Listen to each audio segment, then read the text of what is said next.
Bueno, y les dijimos que este bloque lo íbamos a dedicar a una noticia que en realidad se vino a generar sobre el cierre de la semana y tiene que ver con el pasaporte otorgado a Marcet. Me quedé pensando, parafraseando a Pettinati, podríamos decir, como él dice cuando presenta las historias, todo comenzó... En el inicio comenzamos informándoles que el fiscal especializado en delitos económicos de primer turno, Alejandro Machado, citó para agosto a varios jerarcas de gobierno en el marco del caso de pasaporte al narcotraficante Sebastián Marcet. Escuchen ustedes, el primero en concurrir va a ser el subsecretario del Ministerio del Interior. Hablamos de Guillermo Maciel, lo va a hacer en la mañana del viernes 4. Luego lo va a seguir el titular de esa cartera, esto ya se había anunciado. Incluso él había hecho declaraciones con respecto a esta posible citación, Luis Alberto Heber. Esto va a ser el lunes 7. Al día siguiente, o sea, el martes 8, lo va a hacer la ex subsecretaria del Ministerio de Relaciones Exteriores, Carolina H., y el lunes 14 lo va a hacer el canciller de la República, Francisco Bustillo. Y siguiendo con el tema, según informaron fuentes de Fiscalía a BTV Noticias, las declaraciones son reservadas, por lo que no se podrá ingresar al edificio de la Fiscalía. Cabe recordar que la investigación se encuentra en la etapa preliminar y todas las autoridades junto a H ya fueron notificadas. Lo que yo dije, lo que dijimos con el señor subsecretario en el Parlamento es exactamente la verdad.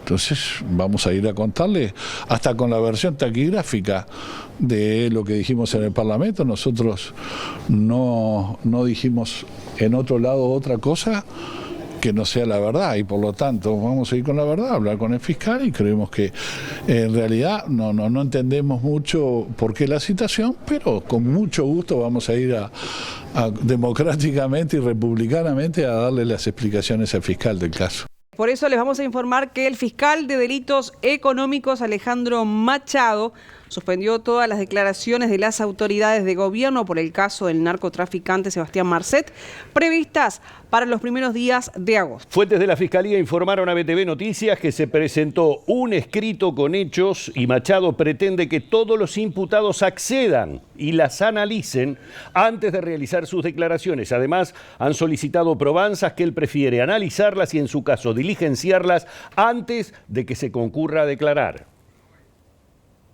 Y está hablando a esta hora el doctor Jorge Díaz, abogado de Carolina H., así que lo vemos y lo escuchamos. Estamos en vivo para BTV Noticias. Usted presentó un escrito entonces donde indicaba que no hay ningún elemento nuevo, digamos, en la investigación. ¿Qué es concretamente lo que contiene ese escrito que usted le entregó al fiscal? Bueno, como les acabo de explicar, lo que ese escrito contiene es, primero, una descripción detallada de todos los hechos. Desde la primera solicitud de expedición de pasaporte que hace Marcet en Asunción del Paraguay, la segunda solicitud que se hace desde Santa Cruz de la Sierra y la tercera solicitud que se hace desde Emiratos Árabes. Allí están descritos todos los hechos puntualmente, se identifica a las personas responsables o las personas que participaron de esos hechos y se formulan, en algunos casos, preguntas que nosotros entendemos que debería formulársele a estas personas y que no podíamos hacer porque no vamos a poder estar presentes en sus declaraciones. Usted decía que no era lo que esperaban que se suspendiera entonces la convocatoria a declarar de los implicados. No lo pedimos, no era lo que esperábamos, no es lo que deseamos, pero obviamente en la medida el señor fiscal es dueño de su investigación y está dentro de sus prerrogativas poder hacerlo. Nos comentaba también que hay algunos elementos, por lo menos dos, que no quedaban claros. Si nos puede explicar un poco de qué se tratan esos elementos.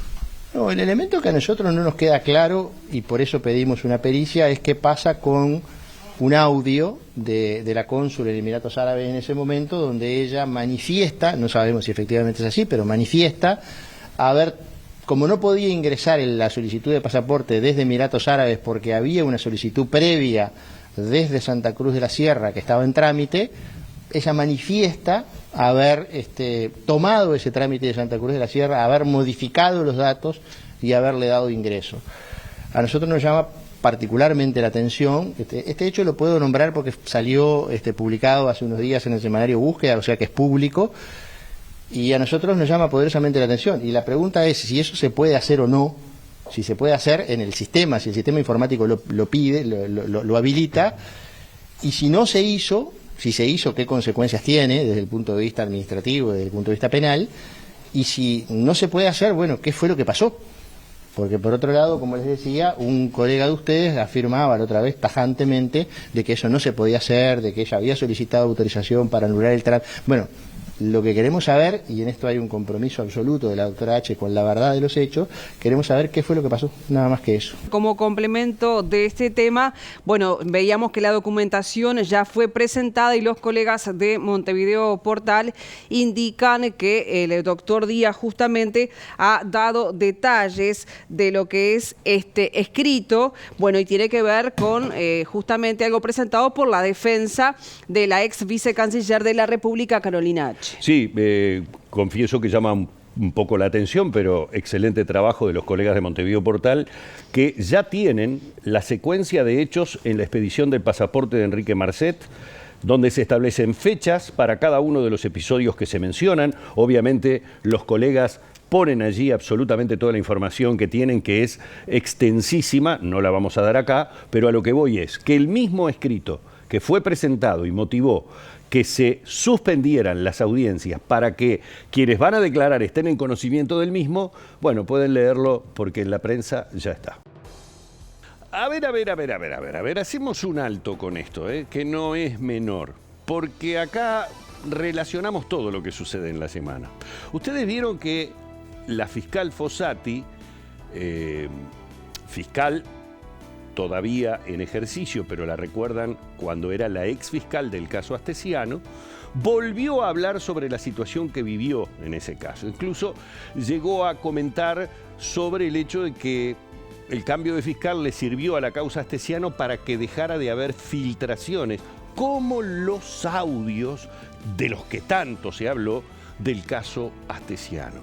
Y este cierre que teníamos con Rosario hablaba de que en el mismo momento que estaba hablando el abogado defensor de Carolina H. En VTV Noticias, ya los colegas de Montevideo Portal tenían el detalle del escrito que se había presentado en Fiscalía. Pero vamos a recordar que decía Fossati. La fiscal Gabriela Fossati afirmó que nunca había sufrido tanta presión y aislamiento como en el caso Astesiano. Criticó al Frente Amplio, Fernando Pereira, y al presidente del Frente Amplio, Fernando Pereira, y también al intendente de Canelones, Yamandu Orsi, por acusarla de perjudicar a la izquierda. Fossati adelantó que se retira de la Fiscalía en el mes de septiembre.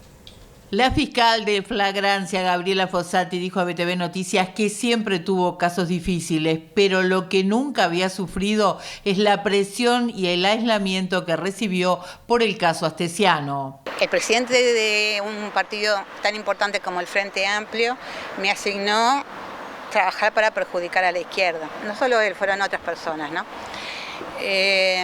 También fue, por ejemplo, que me llamó la atención el intendente Yamandu Orsi. La exfiscal del caso dijo que no hay nada que implique al presidente de la República, Luis Lacalle Pou, a la vez que afirmó que no se arrepiente de nada. Quien más colaboró fue la Torre Ejecutiva, fue Presidencia, que fue el investigado. Fíjese lo difícil que hubiera sido si en realidad hubiera estado comprometido alguna autoridad, porque nosotros los primeros 2 meses no podíamos ni siquiera acercarnos mucho a Presidencia porque no sabíamos hasta dónde llegaba la participación de las autoridades en los actos que había realizado Astesiano. Por otra parte, la magistrada criticó a los abogados del exdirector de Seguridad Ciudadana, Gustavo Leal, y dijo que sintió que Leal le estaba mintiendo. Me estoy yendo de la Fiscalía General de la Nación por todo lo que sucedió a partir de ese show, a mi juicio, muy mala estrategia que hizo el doctor Camaño y Leal, y de la decisión de quien es hoy mi superior, por lo tanto hoy no puedo hablar de él porque estoy sujeta a jerarquía, podré hacer referencias cuando me vaya. Al ser consultada respecto si el fiscal de corte, Juan Gómez, la había decepcionado, señaló: Yo de fiscal de corte prefiero no hablar. En este momento prefiero no hablar. Claramente que yo lo único que le puedo decir es que tomé la decisión de irme el día que me reuní con el fiscal general y me comunicó que me trasladaba de Fiscalía. Bueno, dejemos los estrados judiciales, no nos metamos en más líos, vayámonos a la pausa, que todavía tenemos para compartir muchas cosas con ustedes. No me olvido que siempre les prometemos buenas noticias. Este programa lo vamos a terminar cerrando con muy buenas noticias, una especie de salpicón de buenas noticias.